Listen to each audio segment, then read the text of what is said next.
Okay, so first of all, good morning and welcome. It's nice that we still have so many people with us, because I was already a bit worried the third day at 9:30. And we are supposed to talk about active learning, and then you get PowerPoint presentation in your package. So I hope that you will still, of course, be looking forward to this training. I'm very happy that I can talk to you about problem-based learning, because it's a learning method that I wasn't aware of until 6 years ago. So I started my career in Vienna, at Vienna University, and what we had there was a seminar. You got 70 students, you put them in a big room, you lecture them, you let them give talks, but that's it. Normally, I remember the 5 good ones and the 5 troublemakers. But that was my first experience with teaching and learning, and I think it might sound quite familiar. It is also how I was used to study. You sit in a big room, try to be patient, and listen. And then I came to Maastricht University, and my first day there was the PBL training. So I was put in a room, and people told me, this is now what you're going to do. And it took me a couple of years to actually figure out, what am I doing? Why am I doing this? And in the end, I just want to give you in this next 1.5 hours a kind of idea what problem-based learning is about. Don't expect to leave the room and really know, oh, this is now how we do it in practice.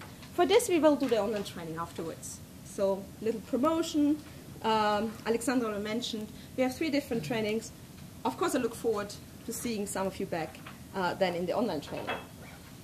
In terms of structure, I will take approximately 20-25 minutes to tell you a bit about the logic of problem-based learning. So what's the rationale, the idea behind it? And then afterwards, we'll do a practical exercise. And that's why you got the sheets of paper. And also the numbers. So please don't throw them away. Keep them, at least for the next half hour. But before we go there, I wanted to start with something else. I want you to close your eyes, but don't fall asleep. Close your eyes and think about the last time you learned something. Necessary to close? No, you can. Some people can also visualize without closing their eyes. That's fine. Because I have 4 eyes. It's absolutely fine. But just think about something, the last time you learned something. A hobby, a book, perhaps something where you did research on. Even yesterday we learned about this city. Okay. Try to get a picture. From that training or generally? From You can choose whatever. Try to create a picture in your head. Okay? Yeah? And my first question to you would be, why do you think, was this a positive experience for you?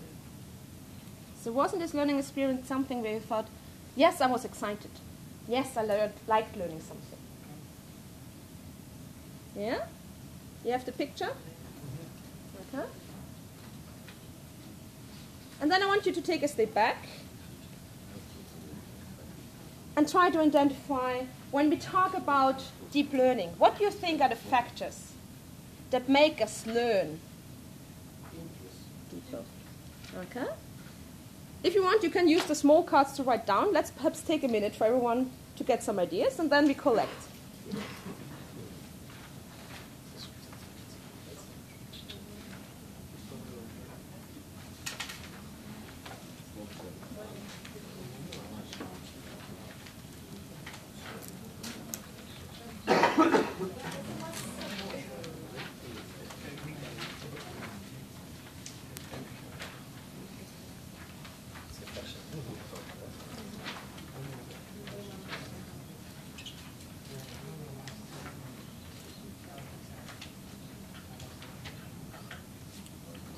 Yeah?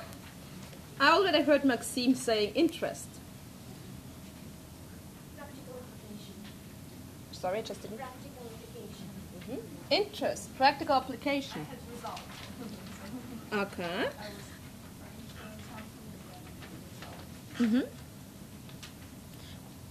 So you mean that you see, in the end, that you learned? And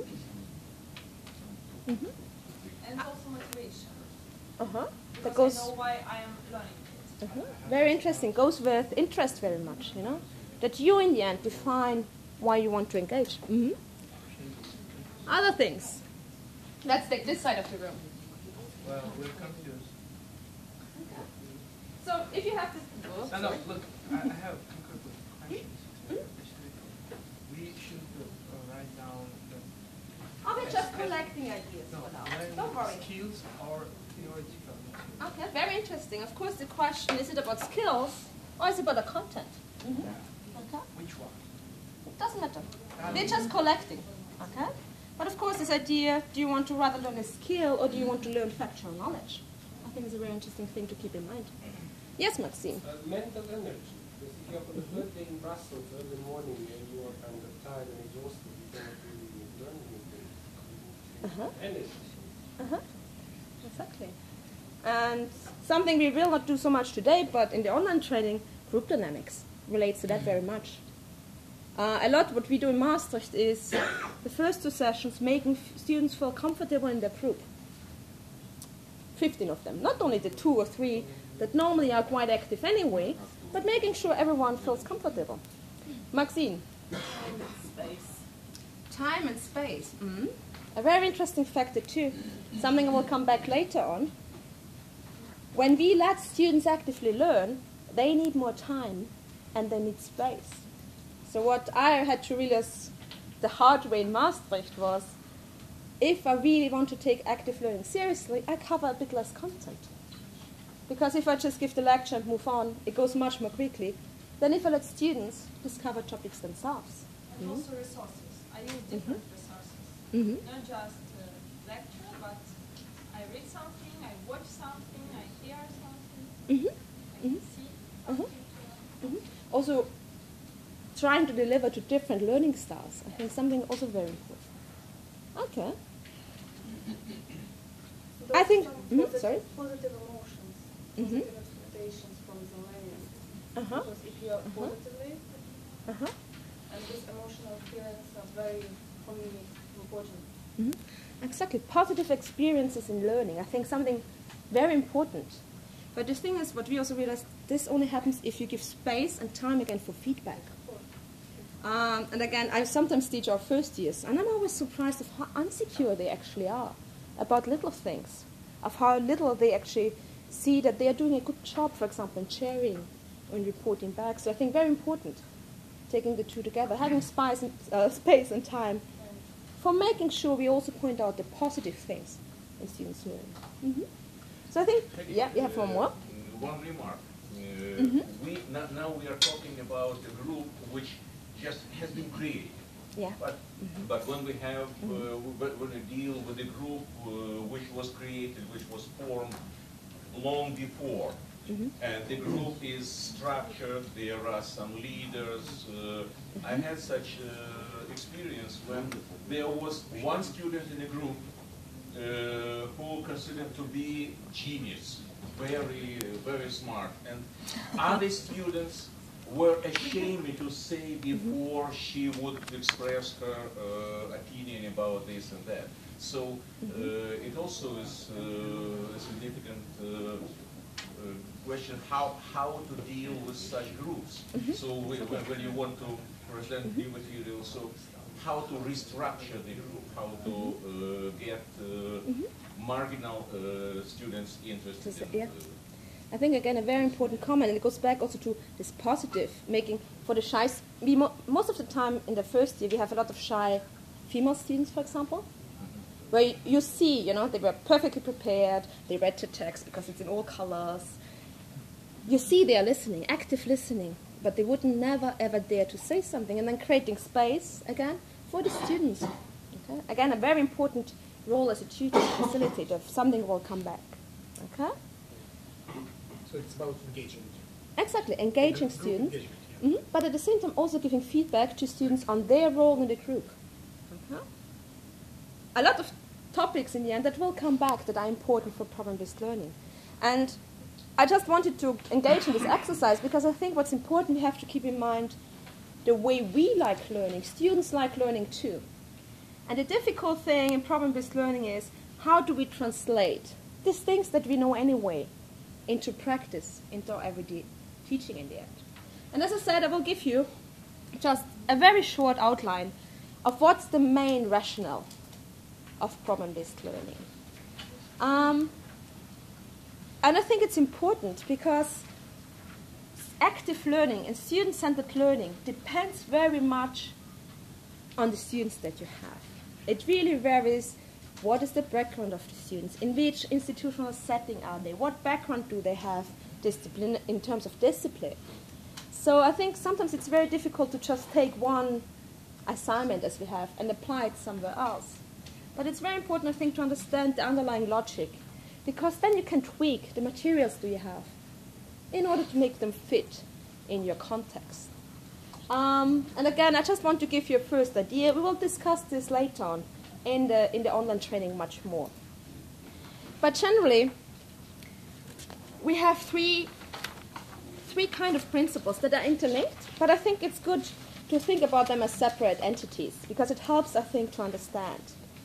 But I think it's also very important to consider that problem-based learning is considered as a process. And again, then it comes in as the content, of course, is important in this process, but also skills, something we have discussed also quite a lot in the last 2 days. The first rationale that I think is very important to consider is that problem-based learning is student-centered and it's active. Now you read it a lot. Yes, student-centered. Students should do something, and it should be active learning. But what does it actually mean? And I think it helps to distinguish between the student-centeredness in terms of content. It's the students who define the question that they want to answer. It's the students who define the interest about a certain topic. It's the students who give relevance to the topic that we are discovering. So I think that's the content dimension. And then you have the active learning of the students in making sure their group works. And then we come back to what Alexander was saying. Of course, then it depends very much on group dynamics. The whole idea is that we learn better when we know why we learn something. I can tell my students, you have to know the EU institutions, because there's an exam. But when we get them to discover the institutions, because they find something relevant. And for example, we have an assignment where it's about you are fed up with EU politics and you want to influence something. Where would you go to? So that they actually learn, okay, I need to know factual knowledge to solve a certain puzzle. It gives relevance to learning. And that's the idea of this first principle, that it's students who in the end define their learning objectives. So in practice that means I as an instructor design the assignment. I set the topic. I give them a trigger. And later on, I already passed around the sheets of paper. I brought you one of these triggers. We call them assignments, which normally is a short text, or it can be a picture, it can be a video, something where I say, look at this. This is our trigger. It's then up to students to define what's the puzzle, what's the interesting thing to discover about this, and what are the questions that we want to answer. And again, the whole idea is to give relevance to the learning, and they do this actively. Annette already mentioned yesterday what we do. I'm there as a tutor, but I always have a student chairing the session. I have a student on the whiteboard making notes, and sometimes we also have a minute taker, someone who makes minutes of the meeting. So it's really also this active learning of students. They are in charge of their learning process. I, as a tutor, of course, have to make sure it doesn't totally go wrong and help to steer them, give them feedback. But generally the idea is that they learn how to work better in the group to solve this puzzle. So this was the first one. The idea is that students in the end mimic the research process. Think of the last time you did research. You saw something, you were intrigued by it, you formulated a research question, and you formulated some other shorter steps of how to actually solve this puzzle. The idea is that students in the end behave like young researchers every time they solve a puzzle. And that was already what I was mentioning. The idea is also in terms of content that we catch their interest, that it's them who makes learning relevant. A second thing, and that comes a bit more from neurological research, is that students, by finding out the relevance of a certain topic, are able to relate to previous knowledge. And it can be various, especially when you have students from different disciplines. They see a certain topic, they might relate it to different things that they learned before, that they read in the news. But the whole idea is that our brain saves information better when it can link it to something that is already there. And that's again something we do in the pre-discussion, something I'll explain a bit later. But the whole idea is, we are not blank sheets. Also, our students are not blank sheets. But in the end, they can link it to previous knowledge from university, but also something they discover in everyday life. Okay? So that's the first one. The second one principle is, in the end, that problem-based learning is constructed and contextualized. And in the end, it just means, it goes really back to this idea, there is not fixed knowledge, but all knowledge is constructed. And learning is a sense-making activity. So learning is not about knowing how many members of parliament are there, like we heard yesterday. But learning is understanding, being able to put different pieces together. And in the end, trying to use factual knowledge, again, to solve the puzzle. The beauty, if you have a good assignment like this, is that in the end, students learn how to argue. It's not about learning factual knowledge, but they learn that they have to use certain knowledge as evidence to make an argument. And I think, again, it comes back to the skill, I think, of academic deliberation. That's, in the end, exactly what we want our students to learn. There's not black and white, but there's a lot of how and why questions. And that's exactly normally what should happen in these tutorials. The second element, and that comes back to this contextualized, is that because students give relevance to their learning, and they actually solve puzzles, they are not learning knowledge because they have to learn knowledge, but they're able to apply it in practice because they learned it in a context. Again, this example, when I teach my students about institutions, one assignment is, you want to change this in the EU. Do you go to the Parliament, the Commission, or the Council? The idea is that once they understood decision-making or policy-making, they can then also go and apply this knowledge to other contexts because they learned it in a context. So that's the second one. The third one, I realize is sometimes a bit difficult. And here, again, the structural background of Maastricht comes in. We are very lucky because all our seminar groups are 15 students, maximum 50 students. That means we really have a collaborative group. And the whole idea here is, again, because students are actively running the show, they learn, of course, how to work in a group. They learn how to chair. They learn how to use the whiteboard. They learn these things also from each other. I'm sometimes surprised by giving feedback. I see certain things, but actually the other group members are much better in giving feedback to the other students. They're very aware of, in the end, seeing what works well and what doesn't. And again, this is this collaborative element in terms of skills, but there's also a collaborative element in terms of content. And that is that when students come back and compare how they answered the questions, they can actually test if they understood the reading or the answer to their question correctly. And again, because most of the time it's about arguing, the idea is I interpreted a certain text in a certain way. You might read the text and interpret it in a certain way, but when we talk to each other, you might actually figure out we don't agree. And then the interesting question for students, of course, is why do we not agree? How come we looked at the same evidence and came to different conclusions? So that is really what they call the viability test. That you go and actually have this check, oh, did I actually understand? Again, this feedback moment, also in terms of content. Something very practical, what I realized, and that comes back to what Maxime was saying about time and space, is for students it's very good if they come back and have to formulate something in their own words. I can tell them in 300 words everything about the council.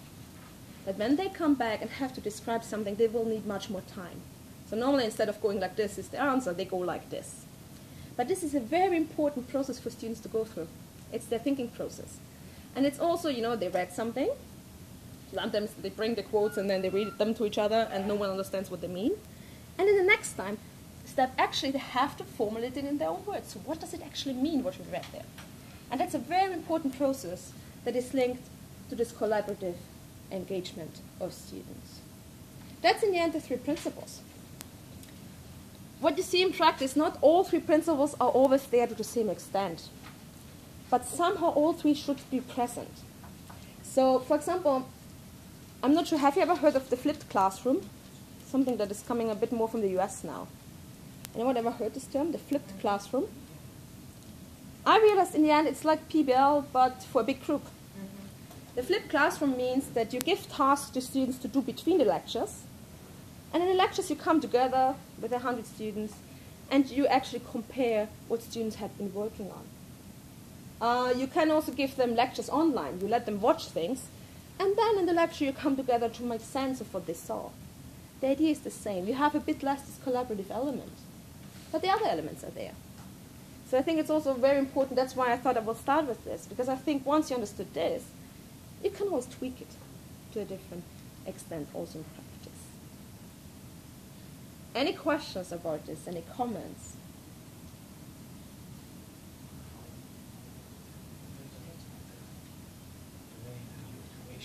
Okay, then let's let it sink in a bit. I want to show you a bit. Can I ask Yeah. mimic research?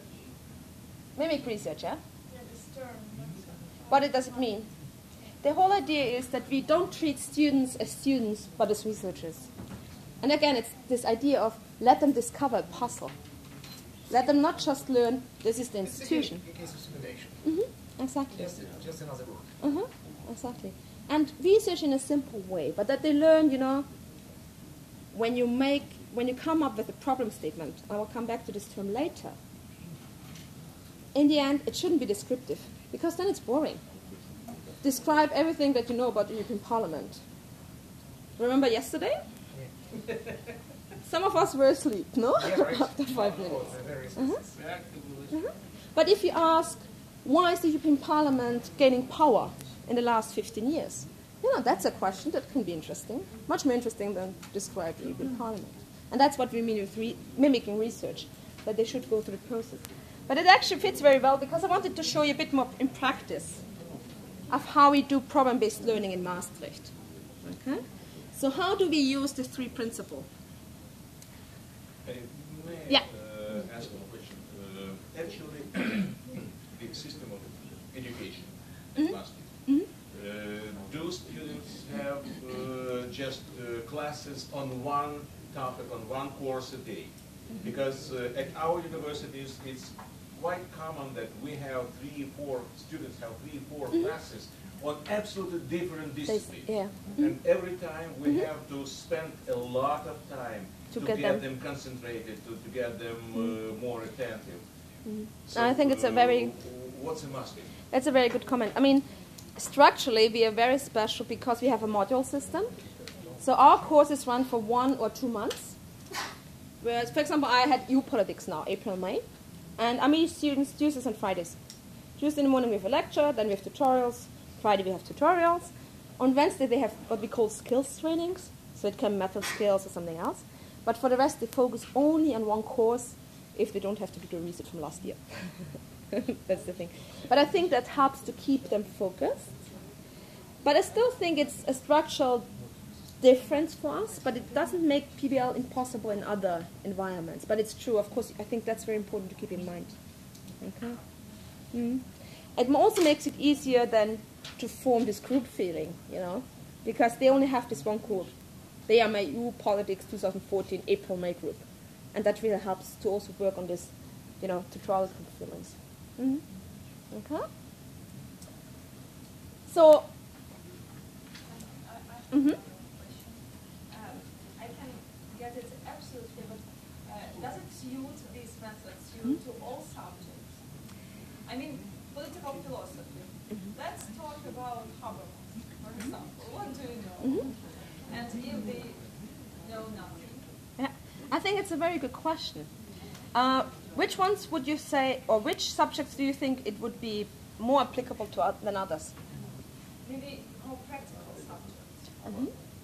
Maybe when you are talking about European Parliament, it's more applicable because you can read magazines, you can read newspapers, you can watch the news and discuss. But when you are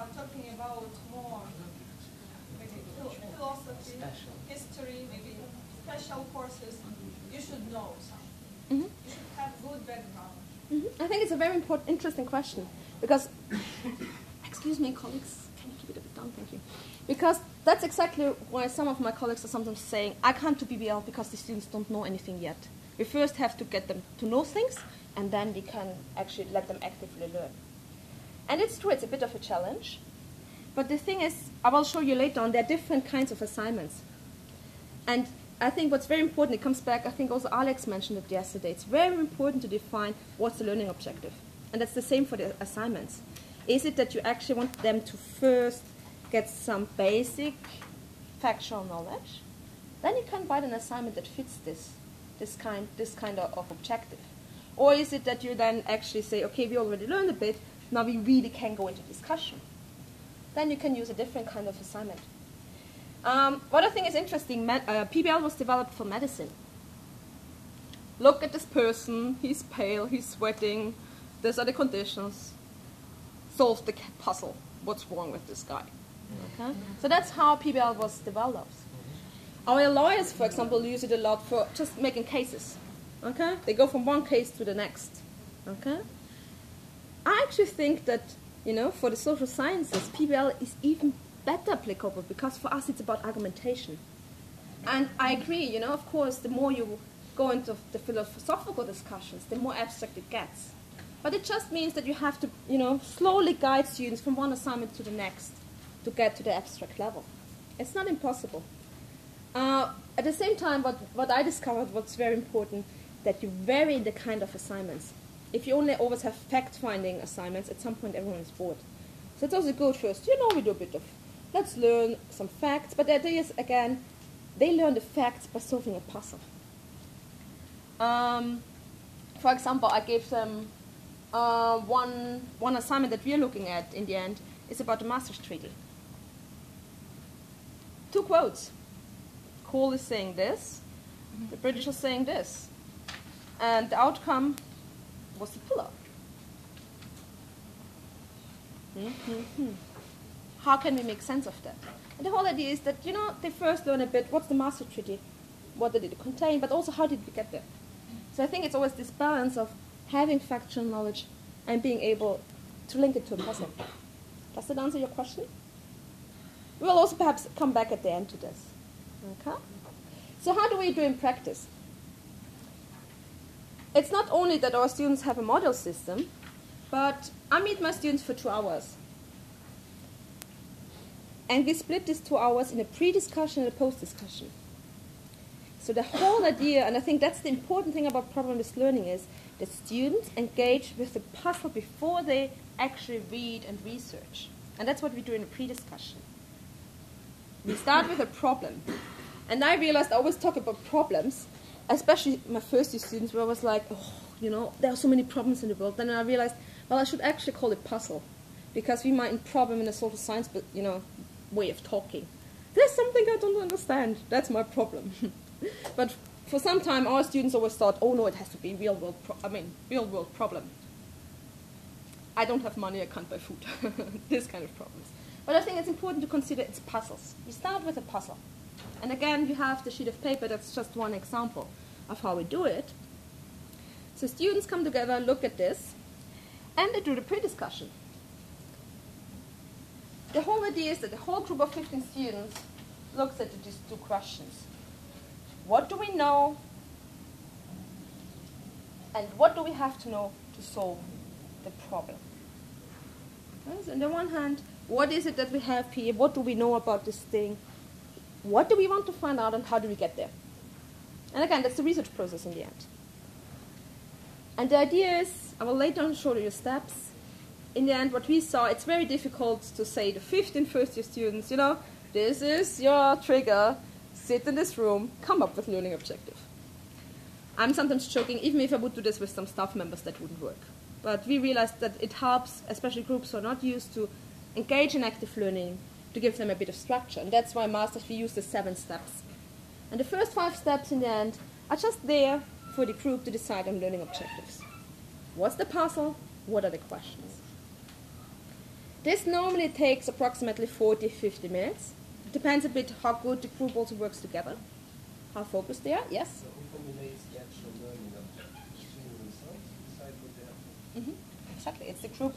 It's a collective effort of the group. So if their collective effort does not match your expectation of the people. Let's say it this way. They always formulate questions differently. You know, and one comes from the left, the other from the right, but they look at the same thing. And that's, you know, I have to define what is it actually they want to discover. If I write learning object assignments the first year, they are a bit more open, and you see that groups go in different directions. At the same time, you know, with experience and revision, you manage actually, I'm surprised, we run 25 groups at the same time in new politics. There's not so much variation. So you would not intervene anyway, so Let's say if they don't fully go off track. And their problem comes in, normally in problem-based learning, we are not supposed to give the literature to students, but they are supposed to go to the library and find it themselves. In practice, we have 360 students in the first year. If they all would go to the library and look for themselves, it doesn't work really, especially because our library is not so big, so we actually give them the literature. In the second year, we are a bit more flexible, where they then really also have to look for the literature themselves. So that's, again, it should actually not be according to the pedagogy, but in practical terms, that's how we have to deal with it. Okay? Do you have exams Yes. at the end of the course? And we have traditional exams. I actually showed yesterday some. For example, in my course, I have a multiple choice and 2 essay questions. That they have to students exam. formulate the learning objective themselves, maybe they also formulate the examination question. But I think, and that's, we actually had a big discussion about this, because in the PBL literature they say you should have a progressive exam. You know, you always give the same, you should see how students learn. I personally think, you know, problem-based learning is a way of learning. An exam is then there to check, did someone learn or not? But for example, what I also see, you know, the multiple choice exam is there for factual knowledge testing. But actually the interesting part is the essays.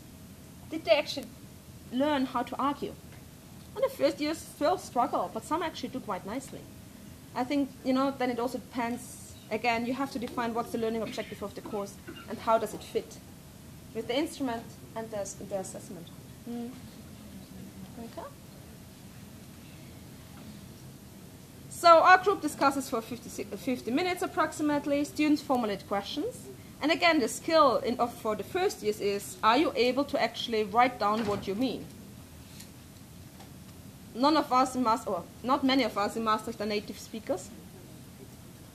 About this we have a lot of discussions. First years have to realize that the how question is not the same like a why question, but it's an important learning experience in the end for them. So we spend actually a lot of time in the first year just making sure we all understand the learning objective the same way. We actually formulate and write down what we mean. So after that, students go home and they have to self-study.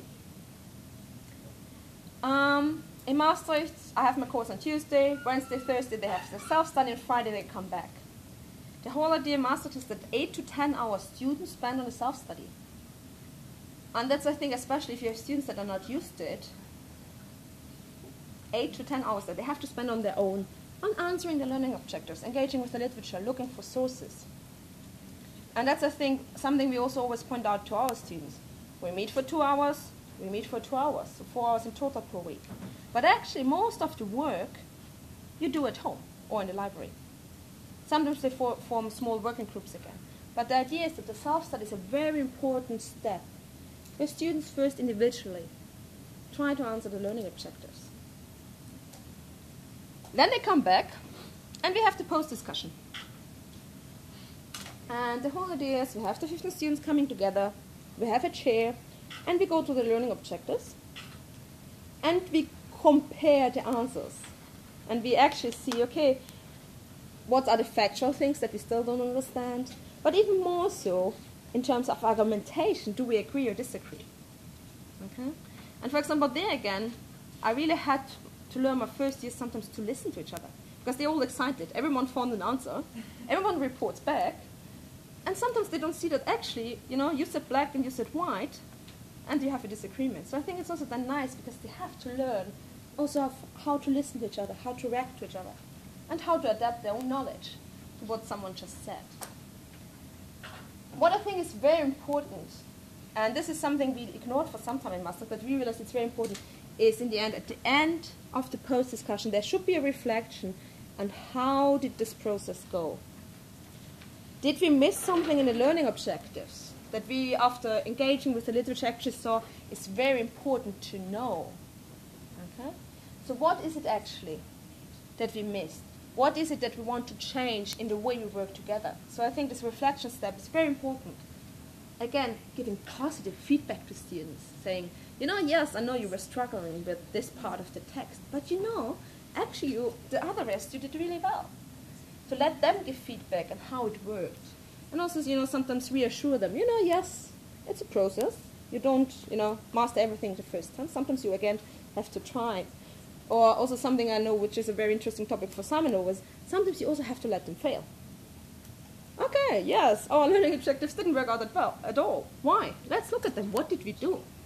Why did it not work out? Again, I think sometimes a very important process for students in order to also get feedback on what they're doing. So that's the cycle.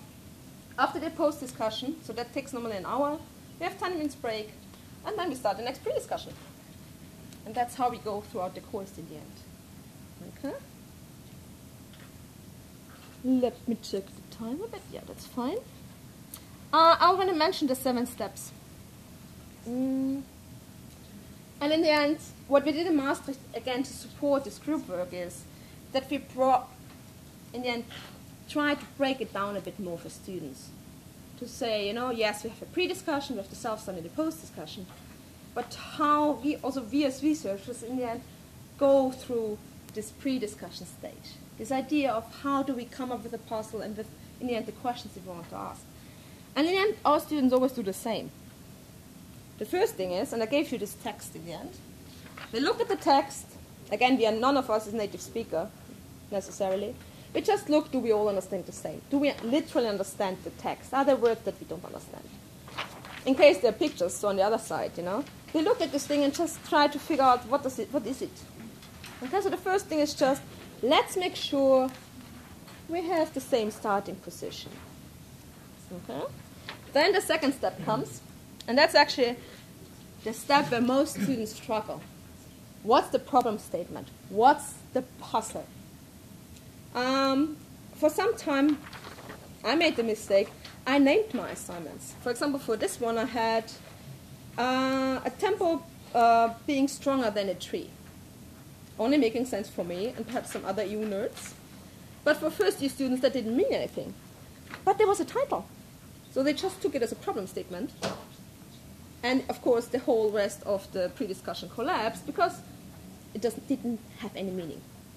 Okay? So what we did, we got rid of titles. From now, it's assignment 1 to 13. And in the end, they have to discover what's the puzzle. Whereas a tutor always put special emphasis, for example, on is a puzzle has to have something interesting in it. It can't be descriptive. Okay? Again, for the European Parliament, the structure of the European Parliament is not a problem statement. But again, that's actually quite interesting because we can practice with them also what are good research questions for the papers that they write later on. Okay? Descriptive research questions are not necessarily good research questions. And that's the same what we do with problem statement. Making sure we have a puzzle in there. Something that we find interesting, something that we find relevant to ask. We then always put the problem statement on the whiteboard. And then we start to brainstorm. Okay, so what do we know about this problem statement? What assumptions do we have based on our pre-knowledge? And what kind of things do we actually want to find out? Okay. After that, we structure the brainstorm. We try to see patterns. Okay, there are a couple of how questions, a couple of why questions. We try to group the brainstorm together. Something, again, the first years need a bit more assistance with. Okay, this, you see the second year students quite automatically, but the first years need assistance with that. And after that, we use the structured brainstorm to formulate our learning objectives. Then students go home, engage with the literature, look for sources, come back and report back, and we have the post-discussion guided in the end by our learning objectives. So that's more or less how we do it in practice. Any questions about the cycle or the 7 steps? Yeah? In theory it's clear, very good. That brings me, we nearly go to the practice, but first I just wanted to spend a couple of minutes to talk about the different roles. Because I think it's very important to consider again, students have active roles. So I'm there as a tutor, but I have a student chairing the meeting. And that's on the one hand sharing in terms of content, but for example also making sure that everyone has space to talk. Okay? Trying to moderate the group, making sure we are done after an hour and we don't drag on forever. So the idea is really the students learn how to chair. Sometimes what students do wrong, they come into the classroom and the chair immediately says, yeah, learning objective 1. And I'm just like, no, wait. We just arrived here. Give us 1 or 2 minutes, to arrive. Let's talk a bit of how it's going. Perhaps we should write down a problem statement again because that's our overarching theme. And then slowly we go from one learning objective to the next. So these are kind of things that are very practical skills that students learn. Note-taking, especially on the whiteboard. The first years always write everything in one column, all the brainstorm. The second years already realized it's much better to cluster immediately, to visualize, to mind map on the whiteboard. And this way also you see students learn from each other. One student shows the others and they're like, oh, that's so much more useful, so they try it next time as well. And yeah, it's never perfect, but in the end they also are then able to give feedback to each other and improve the way they work. Even more important for us is that we as active learning instructors are facilitators. And that's also something I think that will come back very much also what Alexander will talk about in blended learning. I'm not the lecturing expert. I'm the one sitting there biting my tongue and in the end waiting for my students to get there. And sometimes asking them questions to, push them a bit in case they need a bit of help. But the whole idea is I should never answer their questions. So normally when they ask me a question, I always answer, so why would you ask us that? Let's see what the group thinks about that. But this really helps them. Because in the end, I'm not in the center of attention, but it's them who discovers in the end a certain topic. Okay? So I think that's very important to keep in mind.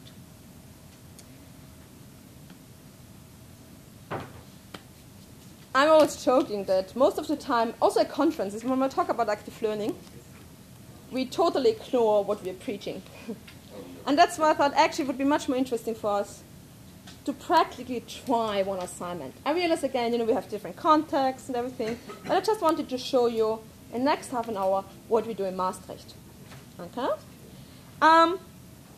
Each one of you got one assignment text, and every one of you has these little sheets of paper, no?